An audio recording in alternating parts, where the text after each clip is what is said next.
Pencils down. That's it. Pencils Drop down. 'em. There you go. See, you got it for real. That's an Apple Pen. Digital, whatever. That's an Apple Pen. If it's your mother-in-law's Apple Pen, you drop it. Don't drop it. Down.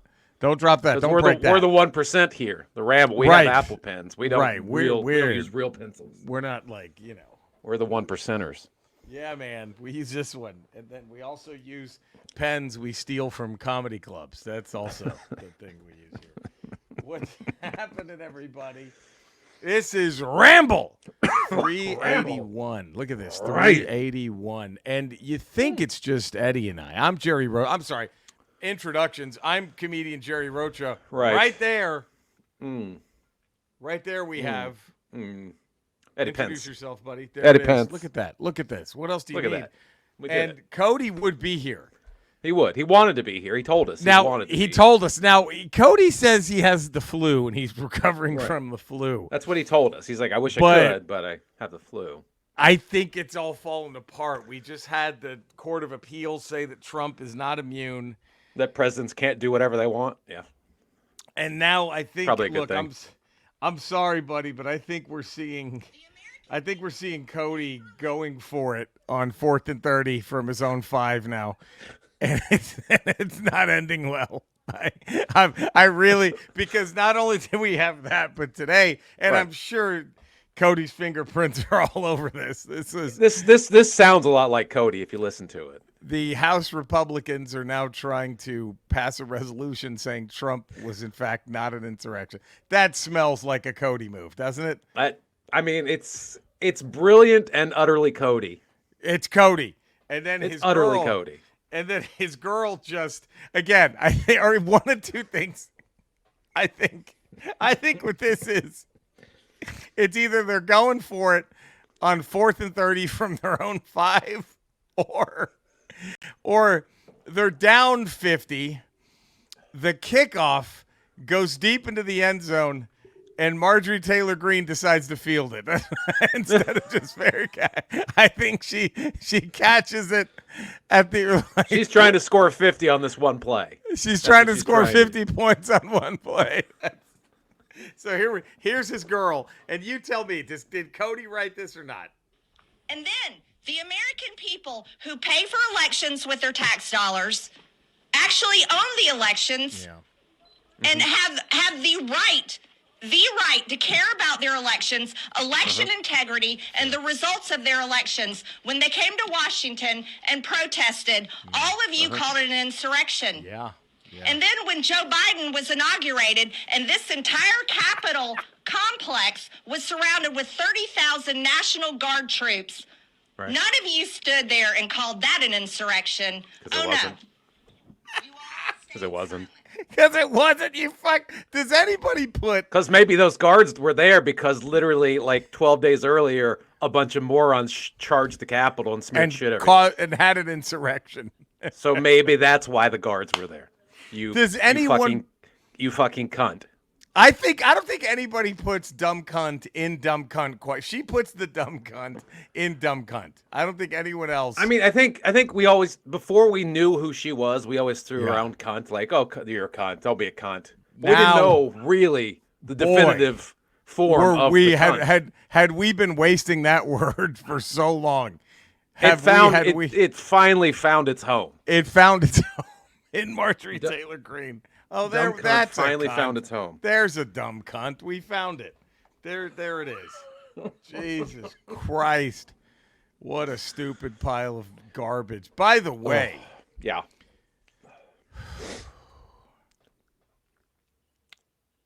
These fucking people. Well, these fucking people.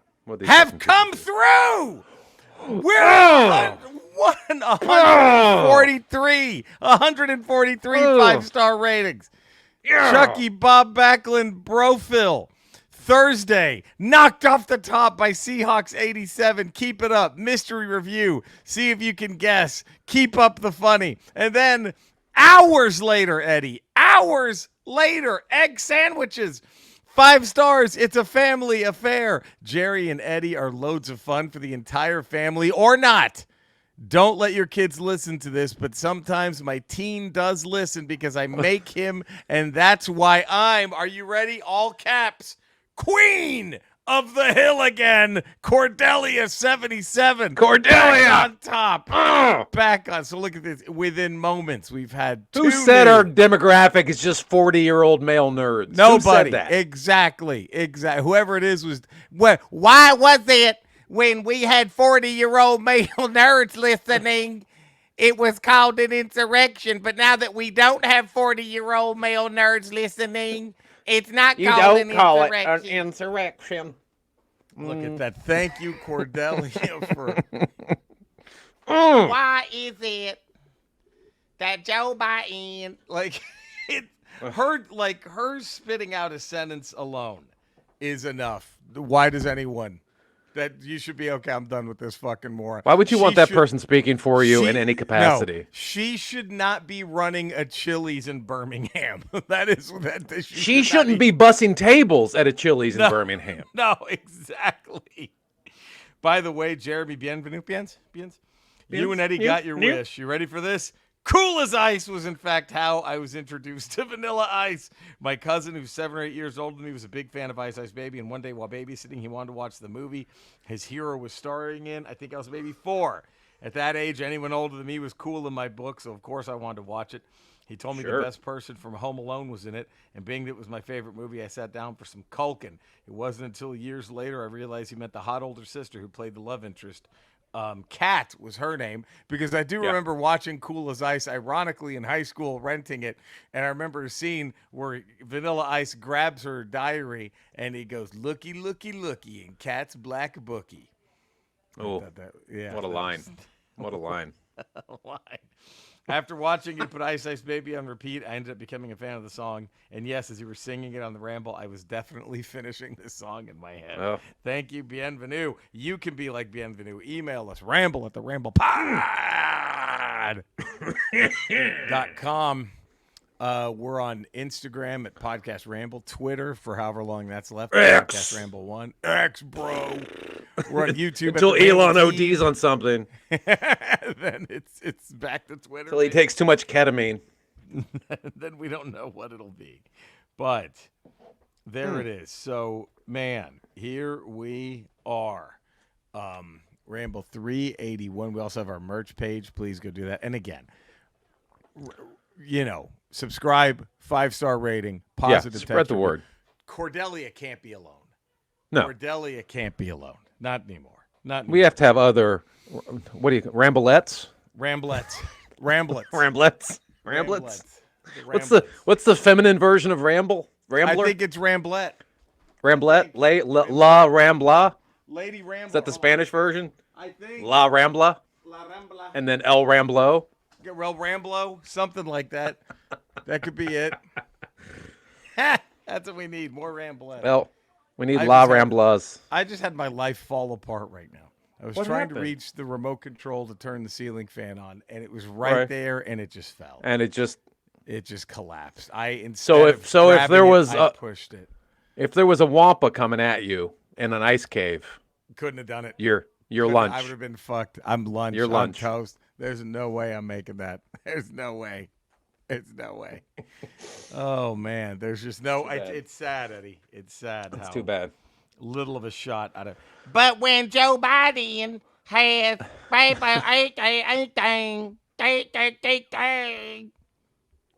that's all I hear. Is that my new impersonation? You already saw me do a killer Rudy Giuliani. You already knocked Giuliani out of the park. All right. Well, do you want to ask me a question? Let's see if I can get Marjorie Taylor Greene going. Margie Taylor Greene, do you really think this resolution has a chance of passing to the Congress? What do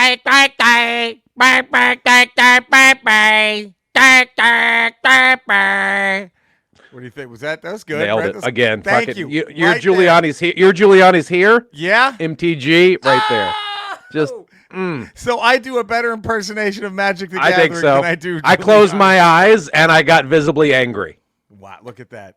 I felt it in my body. I'm like, I'm listening. Oh, thank God! And thank God I opened up my eyes in time, or I was going to smash my computer screen. There it is, because you thought Magic the Gathering was right there in front I thought she was. I was talking to her, and I was like, why would I talk to that lump of shit? Right. Exactly. So thank God I opened my eyes. There it is. Oh well, here we are. Eddie, what a ramble. We're 10 minutes. Oh. Wait, not yet. I'm sorry. Now it's 10 minutes. Now it's 10 minutes. Now it's 10. Pretend we can hear the music. Pretend we can hear the music. I mean, are we going to be fucked on that anyway? I mean, is that like... Alt-Right Cody took the soundboard and went home.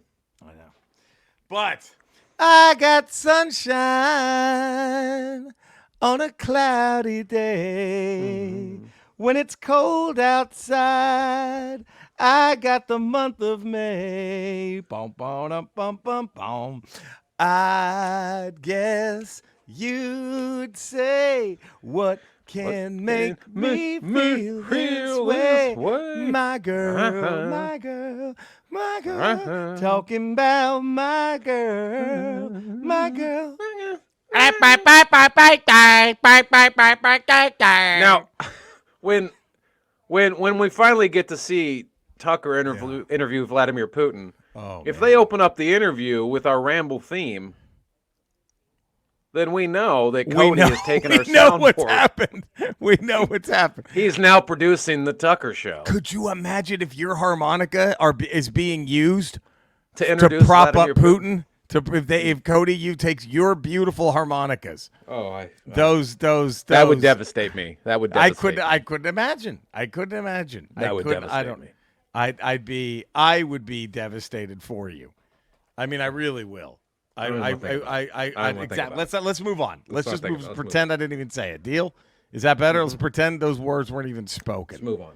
Yeah. My girl. Welcome, girl. everybody. Ramble 381. Now let's get down to business. Brace takes. Brass tacks. Where the rubber meets the road. That's what they say. Where the rubber meets I finally saw Highlander. Yes. We teased this on Ramble Radio yesterday. Yes, and you finally saw Highlander. Now, okay, do you remember when you first saw it? How old you were? I think I was in 6th grade. I think it was like 85, 86. So when it came out, basically. Right around the time it came out. Whenever it dropped to cable out of the theater is when I saw it. So probably 80, maybe 86, 87. What were your thoughts? Fucking loved it, dude. Right. Yeah. When I was a kid, I loved it. You got to see some tits. Now, in full disclosure, what? You got to see tits. You got to see tits. Fighting. I saw beheading. Beheadings. It's amazing. Fucking. There's a sword. It's amazing. It's incredible. And like a fucking katana. Katana sword. A damn katana. Dudes with long hair. What the fuck, man? Come on. What else did you need? That's right in the middle of heavy metal era. That's glam rock. That's glam metal. Absolutely. So have you seen it full disclosure, I haven't seen it probably in 35 years. Probably since I was in high school. I don't think I've seen it. So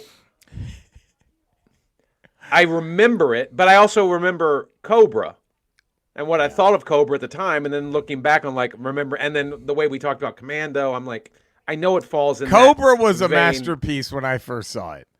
Absolutely. I didn't understand the end. As a kid, I thought, oh man, he really can't do it, can he? When the guy's like, you can't pull the trigger, can you, pig? Right, after he just slaughtered 30 dudes. Like 30,000 people. He can't kill the main bad guy.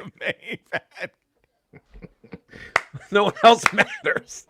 I can wipe out everybody else. I don't give a shit. This guy. But the guy I have to kill because he's killing people. Oh, shit, I don't know. But that makes sense when you're fucking 12. Yes, that makes sense. Yes. This is going to be a big lead. So, okay, right off the bat, the movie was over for me. It got pushed over because of the Fabulous Freebirds in the opening scene. Right. Fabulous Freebirds wrestling at Bad Street USA right there on your screen. Bad Street USA right there. Okay, I'm already in. I'm in. Pretty sexy haze right there. Pretty sexy. Oh, and then you get the flashback of him in like a war in like the 1400s or some shit, whatever. And then he comes back and then it starts to lose me when the guy he's fighting in the parking lot at Madison Square Garden, the old guy in the business suit, does 9,000 backflips for no reason. Like, in fact, I think at that point he knocked the Highlander sword away from him. Yeah. You go in for the kill. I believe you go in for the kill at that point. No, you backflip out. Let me backflip 900 times out of this. Let me get a better perspective on what's happening and backflip out of this. It's gonna backflip for 10 minutes. Like, no wonder he lost. He was gassed. He had nothing left. Like, After that 15th backflip, you're kind of like, whew. Right. Just give me a second. I need some Gatorade. I get carried away when I backflip. I can't just do two. I get like a muffin or something. I need some pasta, something to get some carbs in I here. carb up. Let me carb up before we start this fight again. I need some energy.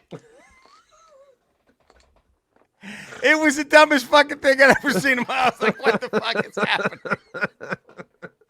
Instantly took me right back out of it. The Freebirds brought me in. Right. 9,000 backflip. I'm like, what the fuck is this? And then after the movie ended, I looked up gripes people have with it, right? And some people have called it the worst movie they've ever seen, and I wouldn't go that far. I don't know. No. I give it's a product of its time for sure. I give it a thumbs up. I think the good stuff outweighs the bad. Now, the bad stuff keeps it from being a good movie, but I enjoyed watching it. Like what always puzzled me about Highlander was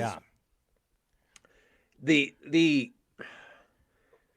we know what the movie was in its time, and certain people enjoy, but it spawned so much more came from the single Highlander movie. And it wasn't we didn't get the Cobra biggest hit on Earth.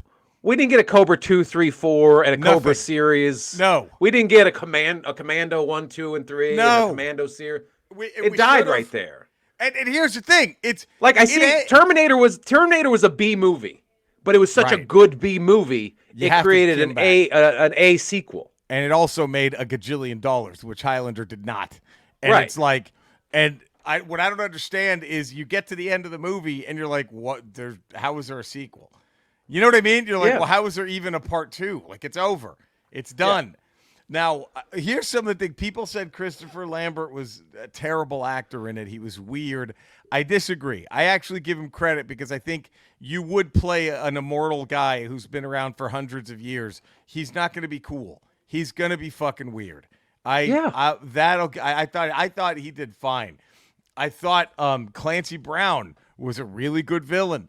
But then other things that threw me off was like when the scene where you introduce his buddy who's also an immortal, like at the third act of the movie, here's like another one in New York. Like, hey, how's it going, pal? And then that guy's introduced for 5 seconds just for Clancy Brown to kill him, right? And after that guy gets killed, Clancy Brown steals this elderly couple's car, and the old man's just like on the hood I thought it was a comedy. I was like, this looks like some out of Naked Gun. Like, what the fuck is this? Right. That was so fucking terrible. The windshield wiper's like hitting his nose. Like, damn it. He's spraying him with the fluid. Like, it was, none of that made any fuck. And then, like, okay, here's my one stupid gripe. Is they can't do combat on holy ground, right? Right. Why not?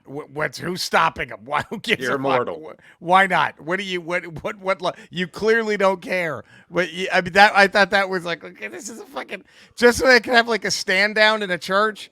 Like that was it. That was the only reason. Like, okay, this is fucking. Like that's base when you're playing tag. It's like, okay, guys, I'm on base. Yeah, that was stupid. Well, why not? Just fucking even doing all this. Tag me right now. I'm touching base. Right. Oh, I'm in a church. Oh, okay. Like Clancy Brown's character would have any respect for a church. He doesn't. He trashes the place. He's talking shit. Right. But he's not just gonna fucking chop fucking Lambert's head off right then and there. Now, here are the things I liked. I really liked it. And I know some people griped about this, and I was looking on like all the threads. But the scene at the beginning when he gets killed by Clancy Brown in the first war battle, but he obviously doesn't get beheaded, so he survives, and he comes back to life, and his like wife at the time or whatever, who was like bawling and weeping, oh my God, he can't die, and then when he comes back to life, she doesn't accept it. She's like, he's the devil, burn him. Right. I thought that was people are like that. You know what I mean? Like I thought that was, everyone's like, why would his wife suddenly be angry? I'm like, because she thinks he's possessed by a demon or some shit. Yeah, because they believe in immortal people. Right. it's so that was I thought that was good. I really like that. I just think it was like it was a movie that was filled with great ideas, but couldn't quite like. There's something incredible there, Which is why I think it spawned so many sequels. right? Because I think a TV I think they show. kept trying to find like there's something amazing. There's here. something great here. There's some great idea here that we just haven't nailed yet. Let's find it. Like I unknowingly saw the director's cut. And in the apparently this is only in the director's cut. You know that older woman that he kind of treats like his daughter, who's like his secretary at that antique shop that he runs? Yeah. There's a scene, and I thought it was one of the best scenes in the movie. He rescues her from the Nazis as she's a child. Oh, and it's like, and he cool. kind of raises her as a child. I thought that was interesting. Like he basically saves her from the Nazis when she's like 5 years old. And then I thought that was great. I thought that was like really cool. So many cool things like that. And can I tell you the one thing that puzzled me, even though I knew it was going to happen? I hadn't seen the movie. Yeah. How can I phrase this? Was there a better actor who gave less of a shit about capturing realism than Sean Connery? Because he talks like this, but I'm an Egyptian from Spain. Like I'm an Egyptian who lives in Spain. Anyway, here's my Scottish accent. I think especially at that point, Sean Connery is like, I'm Sean Connery. That's all he does. I don't need to act. I'm Sean Connery. But I think he's been doing that since Bond. I can't think of any movie like if he were in My Left Foot. He would just be like, get me a peanut butter sandwich, Mom. You know, like he just would be fucking. He's in Yentl. Yentl. He'd be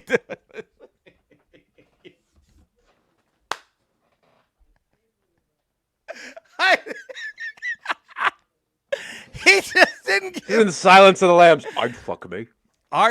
Would you fuck me? It puts the lotion in the basket, love. It puts the lotion in the basket. It does it whenever it's told, sweetheart. Like he can't. This motherfucker can't. That motherfucker could never just not be. Oh. He was a fucking dragon. He was like, "Hello, I'm Draco, the last dragon." Like, all right, I'm a dragon. You can't even. He can never just not be Sean Connery. Hey, we need you to be a cop my from precious. Chicago. It's my precious. It's my precious. It's you hobbits. You filthy hobbits. Filthy hobbitses. He wouldn't even do the plural thing. He'd be like, no, that's dumb. That's stupid. I'm not going to do that. You filthy hobbit. There's only one S on the hobbits. There's only one S. You filthy hobbits come to take hobbits. the precious from me, huh? He's not even like, he doesn't even do like the little hunch down thing. He's just standing there. He's 6'2" Gollum. He doesn't put any fucked up makeup or anything.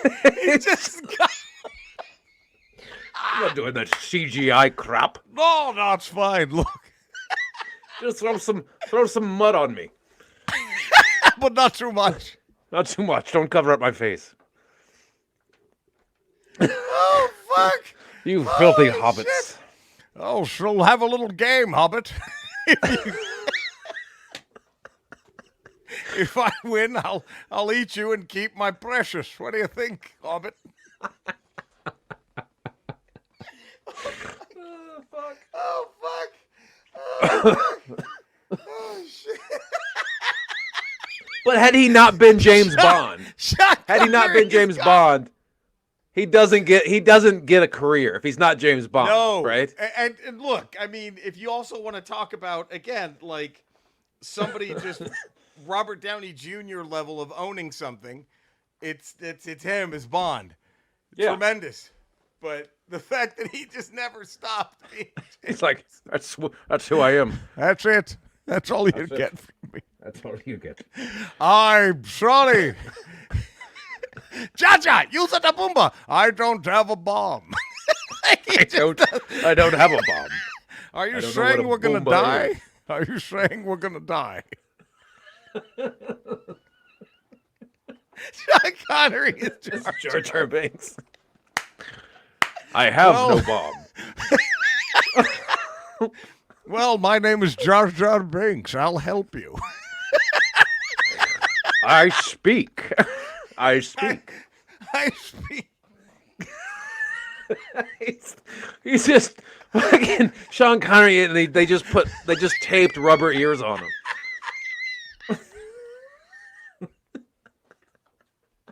I speak. I speak. I speak.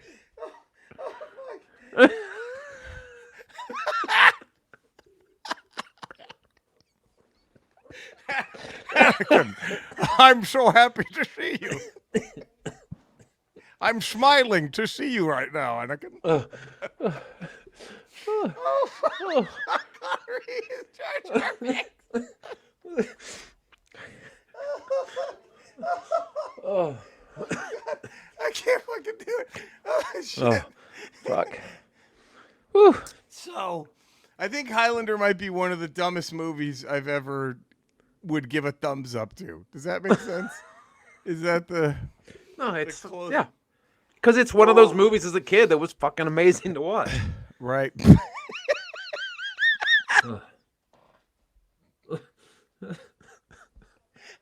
You're going the wrong way. You're a fool, I say. He's wheeling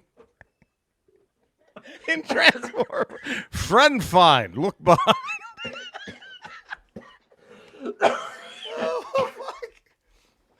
Oh my god. My friend, I think you're a cesium salami.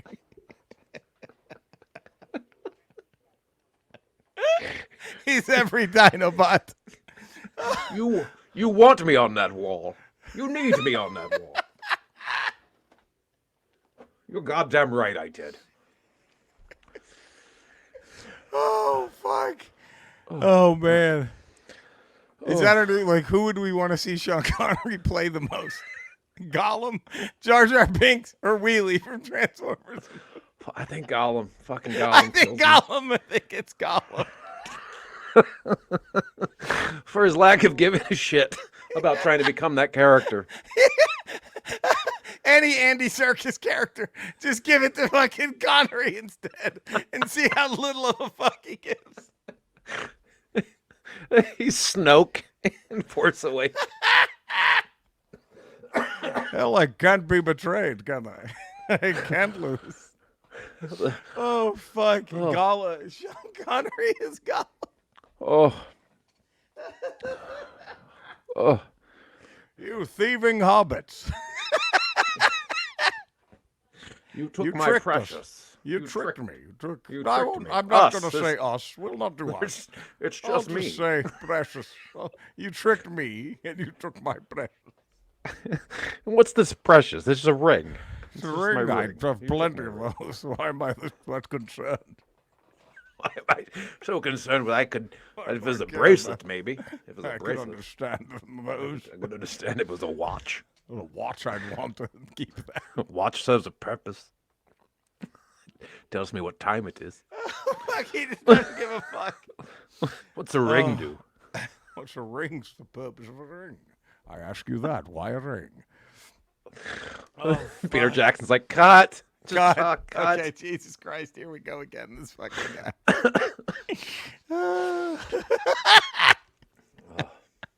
Now, Okay. it's time for the Super Nintendo game that should have been. Woo. George Michael's Sports Machine ranks his favorite lesbians.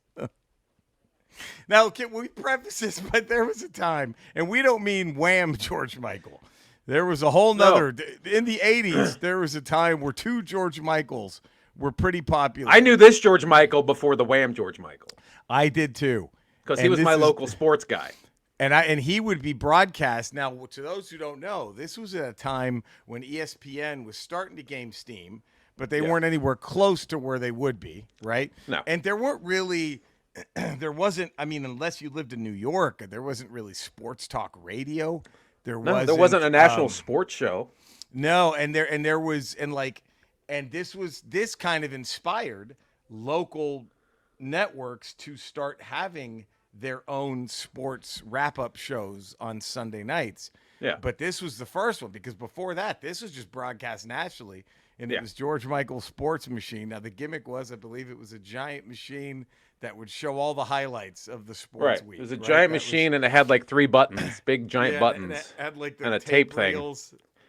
And he would intro the show and say, "Let's Right. go to the sports machine," and then he go would to just sport. press a big giant button, and it would play highlights because it's the sports machine. So we think in this world, Eddie, we're pretending that this show had gotten a massive push. There's no ESPN, and we've had a sports machine, NFL, baseball, basketball, and hockey. They've all come out. It splintered off into focused properties. It's not just sports. And they all did so well that, yeah, they were getting cocky, and George Michael came to the game company. He was like, look, I dig all broads, so how about we do, let's show the Lesbos some love.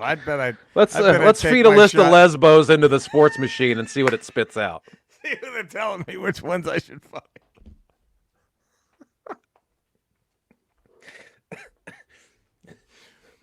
Oh, fuck. What do you think? It's just like, what's the cover? What's the cover of this? Well, it's obviously him in front of the sports machine. Right. But are there any lesbians on the thing, or are we just going? There's just pictures, I think, of just different lesbians behind him on the sports machine monitors. And he's just like. And he's like this, but he's holding like a drink instead of his clipboard. Because he used to hold a clipboard. He Now used he's to have holding the a drink. clipboard. Now he's got a fucking glass of wine, and he's. George.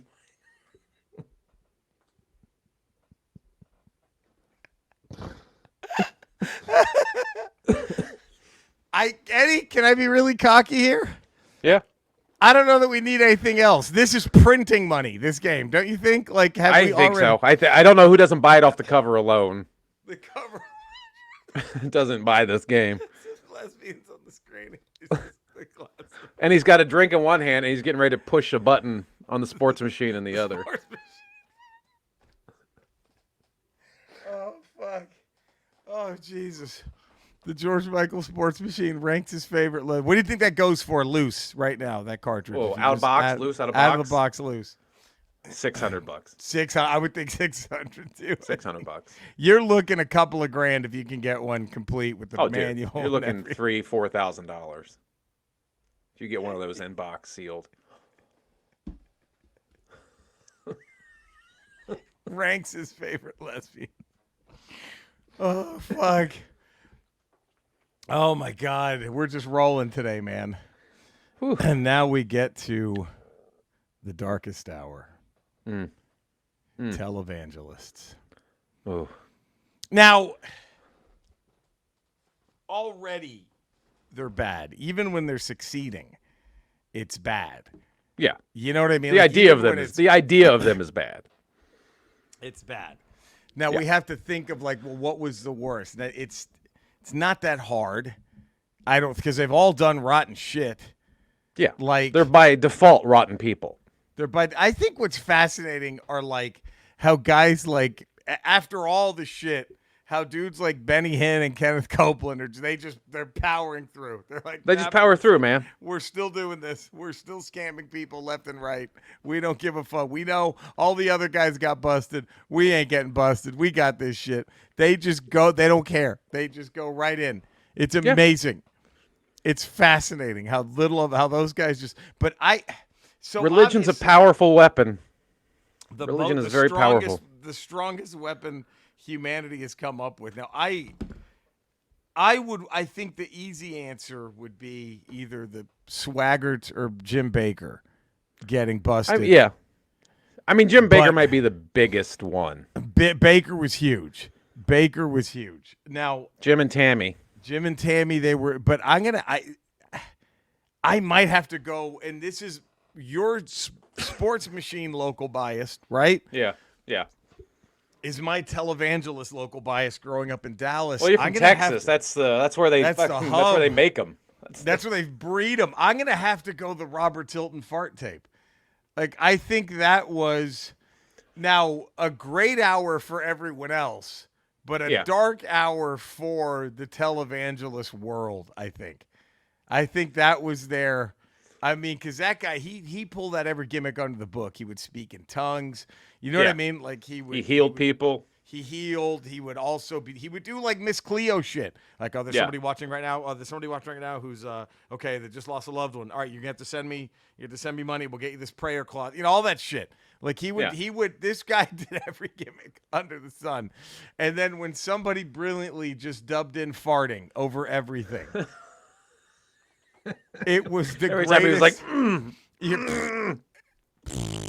hallelujah. You know, like that kind of. It's still fucking hilarious. Like there's one where he would run to like another room and it was like every step was just a fart. I mean, look, we all are, hoping something takes off, goes viral. That's the only one. There's no other viral video. That's it. There it is. It's fuck all the others. The Robert Tilton fart tape is that's the viral video. Is just him running and farting and all the like speaking. Oh,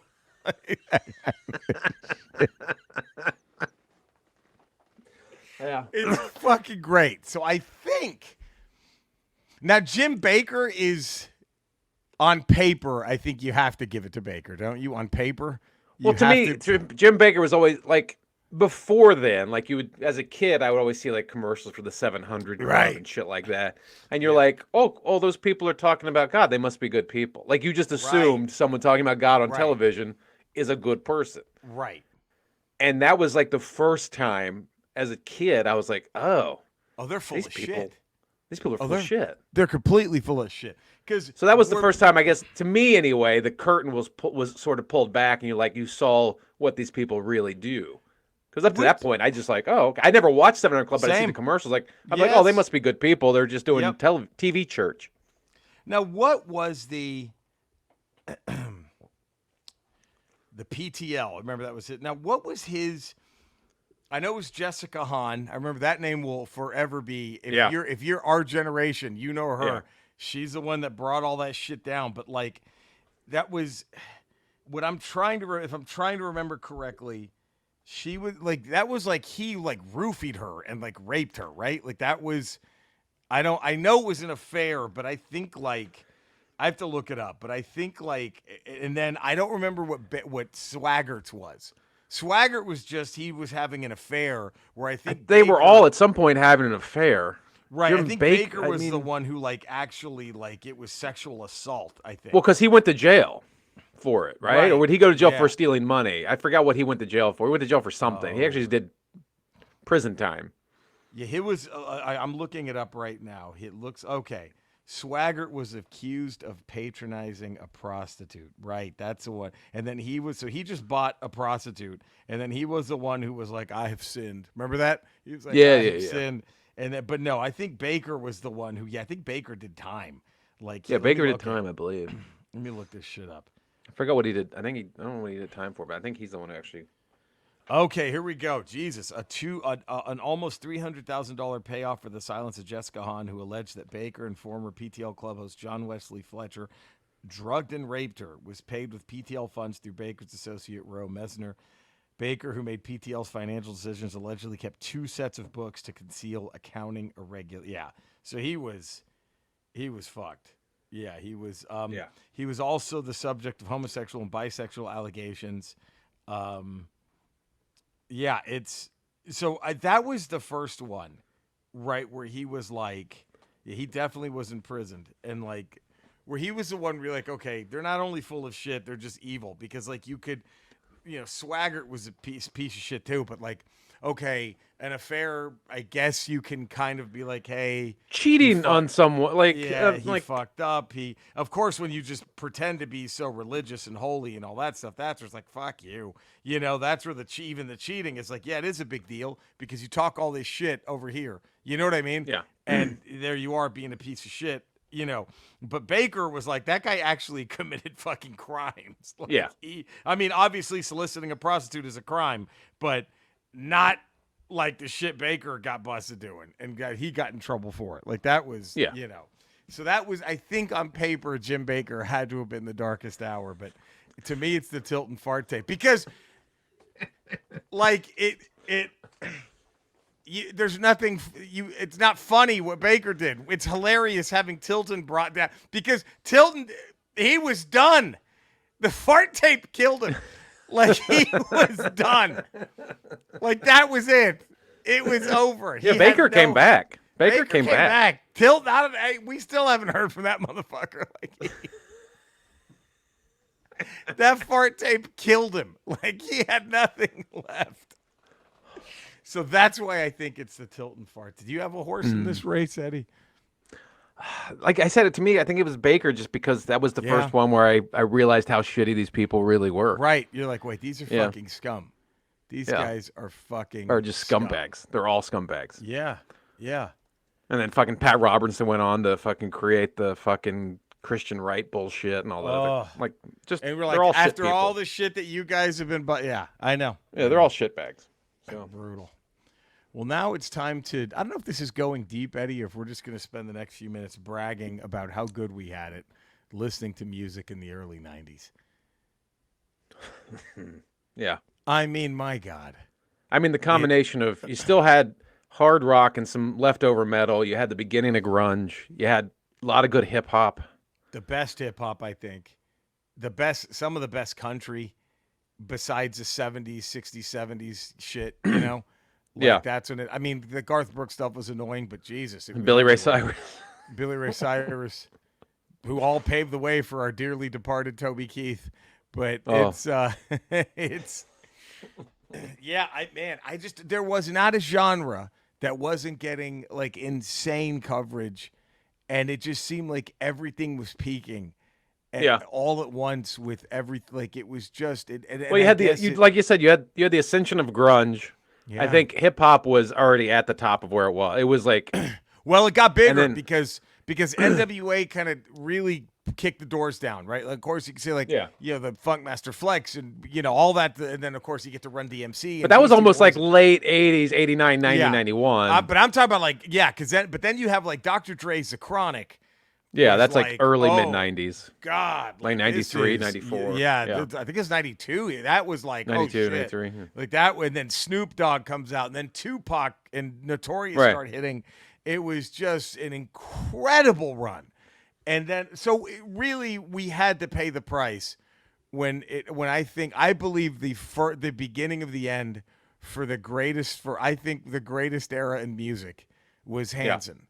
Hanson coming out with Bop was the beginning. We're like, there had to. We didn't realize it had to swing the other way, and then it just started swinging the other way. And then you had like Spice Girls and all the boy band shit, and then you had the fucking and then that Breakfast at Tiffany's. Oh, we have nothing in common. All that shit. And then Hootie and the Blowfish. Yeah, that was like 95, right? Like because it was like ascending like 89 to like 94, right, and then like it sort of crescendoed, and then like that's when you started getting the other shit like 95, 96, 97, and then that's when it went into like fucking. And then you have Matchbox 20, and then that garbage, and then it's Limp Bizkit and forget it, game over. Yeah. Like that. You had like the latter part of the 90s into the early 2000s. That's just the pendulum swinging back the other way. You went from the best to the worst. It was in 10 years. In 10 years, the best to the. Imagine going from Smells Like Teen Spirit, and then within 10 years, I'm here without you, baby, but you're still on my lonely mind. Like, what the fuck happened? Yeah. How did you grow up listening to that, and then you create that music? And then you make this. 1,000 years will make me older. How did that happen? When you had, you're telling me you heard Even Flow. You tell me, Even Flow is just 9 years old. That's it. Yeah. Even Flow is just sitting there, and this is what you fucking Wood by Alice in Chains. Rusty Cage is just there. And then this is what God, it was just, I think the only things that made it out were hip hop. Radiohead they were, as far as like rock went, Radiohead were the only one. They were just holding that little torch. Like, hey, here we go. They were hunkered down. We'll just let the storm pass. Yeah. Like, fuck. But I mean, it was what a nightmare. What a fucking the problem is we had to have it. It had to fall apart because we had it too good. We had it too fucking good. You had the whole 80s too. You had early 80s, mid 80s. Like that was all great, and it just sort of turned into like the early 90s. It was all like you had like it was this a great good run. The only 15-year run of music. Yeah, the only part that hurt the 80s was obviously hair metal. That got the ones who started it were great, but then all the copycat shit got kind of bad. But then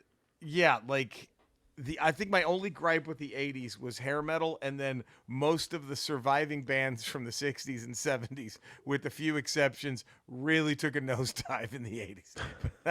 But that was it. But yeah, 80s was fantastic. And I liked it was. I remember I thought the first. I know it wasn't grunge. But I thought what really helped kind of nudge the door open for Nirvana, for Pearl Jam, for Alice in Chains, Soundgarden was Pretty Hate Machine by 9 Inch Nails. That was like 89, I think. Yeah. And of course, Guns N' Roses. And then, because Guns N' Roses were like, we're kind of hair metal, but also absolutely not. Yeah, they sort of took like the hair metal baton. They were sort of the transition between the hair metal and then the grunge and sort of like. Right.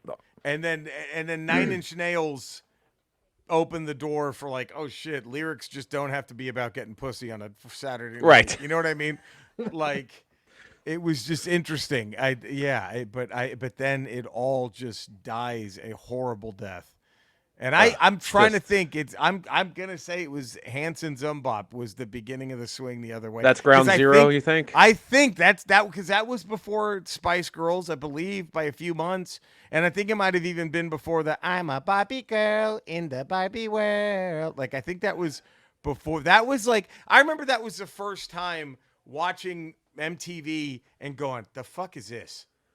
You know what I mean? Because it was there was always something good. And then Hanson's Umbop was the first time I saw it. Was like, wait, what the fuck is this? Like that was. I'm just trying to figure out where you put if you put like a Spice Girls or the boy band stuff. To me, that's not where it splintered because it seems like it went from like the good shit, and then you had the Matchbox 20s and the shit like that is the stuff that sort of like took that sound or at least the band sound and then just. Well, yeah, that's true because there's always been boy bands. I mean, in the 80s there was New Edition, Menudo, New Kids on the Block, and then it's true. I'm not blaming Backstreet, Spice Girls, or NSYNC on any of this shit because that was needed for that demographic, right? You know, I'll listen to. But that was like that kind of music was always there. I'll listen to any of them. I'll listen to over Matchbox 20. I'll listen to. Right, but to me, it was the stuff that really drove the music down. Was the Matchbox 20 going into the Creed, going into that crap. So I think Agent Zero for that's got to be Hootie and the Blowfish, that because might they were before all of them, and they were huge. They just shot through, and they just started like appealing to every date rapist frat guy on the fucking. It's okay. Hanson's was like it was huge, but it was that really just that one song, and it was a moment. One specific group, but like Hootie and the Blowfish, and I guess Dave Matthews Band. You got to toss those motherfuckers in there. They didn't help. They didn't help at all. That didn't. Man, I think I'm gonna amend that because you're right. Hanson, that's for kids and whatever. Kids music is kids music. But the fact that like college age people were actually thinking Hootie and the Blowfish was worth listening to, that's sad. Because that fucking video of him with the Miami Dolphins was on MTV. How angry did that thing get you? That video? Oh my God!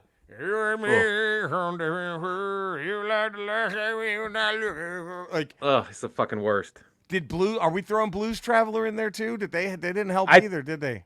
They didn't help. They were better than them, but they didn't help. They were better. They didn't really help though. Spin Doctors? Better. Because that was still early 90s.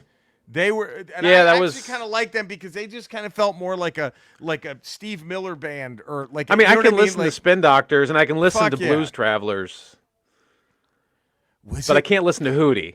When it gets to Hootie, I can't listen. So now what we need to figure out is what was the bridge between that and Hootie. Like what was and dare Dave I Matthews. say? You think I think it was a mixture of Dave Matthews and Soul Asylum. Just going, we're just gonna go all in on we're just making music for 15-year-old girls. Like that's it. Like that was it. That was I think it was Soul Asylum led to I'm trying to think of what else. I don't know if you can get. I don't know if you can get from. I love the Jim Blossoms. I like the Jim Blossoms. I don't love them, but I like them. But they were kind of a more, but they were still better, way better. But I just don't. I can't go from Soul Asylum. I can't draw the line from Soul Asylum to Hootie. That doesn't seem. It doesn't seem like it. We're missing something. There's something we're missing. There's a missing link there, and I think it's Dave Matthews Band. I think it might be. Because that was still something like that the artsy kids, and Dave Matthews wasn't so frat boy-y. You know what I mean? Like, I know every frat boy was like, Mom, it's my birthday. But I went to college in Virginia, and he was a huge college band in the early 90s through that whole Eastern Seaboard. From like, that's right. Like that's where he Pennsylvania, cut his teeth, wasn't it? Yeah, Pennsylvania all the way down to like Atlanta. Like that whole area was just that Dave Matthews Band was going from college to college. Like I was exposed to Dave Matthews before he went mainstream, before he blew up. Because that's all they would play in college. You go to a frat party in college, and it was just fucking Dave Matthews Band. Right. And it was fucking dudes in khaki shorts and a button-up flannel and their fucking hat backwards. I'm like, ugh. Everybody. Like every fucking dude was in khaki shorts and a button-up flannel. Rough. So are they Agent Zero? Is that what we've decided? To me, I think you can draw a line from Dave Matthews into Hootie, and then it just fucking Dave craters. Matthews is 1,000 times better than Hootie. And then And then there it is. There it is. Wow, man, Dave Matthews Band. I think Dave Matthews Hootie was brutal. Because I remember looking at Hanson, going, "What the fuck is this?" But then, going, "It's for kids." Whatever. It's for kids, and there was always that type of band and that type of song popped up throughout the '80s. Always popped up throughout. Like that was always that. But Hootie wasn't for fucking kids, and it still had the same. Like, what the fuck is this? Like, I remember looking at that, go, who the fuck is listening? Hootie was for fucking frat boy date rapers. Yep, and it was so bad. They might be up there with 311 as just we can't say that. We can't. Sorry, Rickleman. Sorry, Rickleman. They might. You can't say that. I'm so sorry. They might be up there with 911 minus 600. They might be up there with 911 minus 600.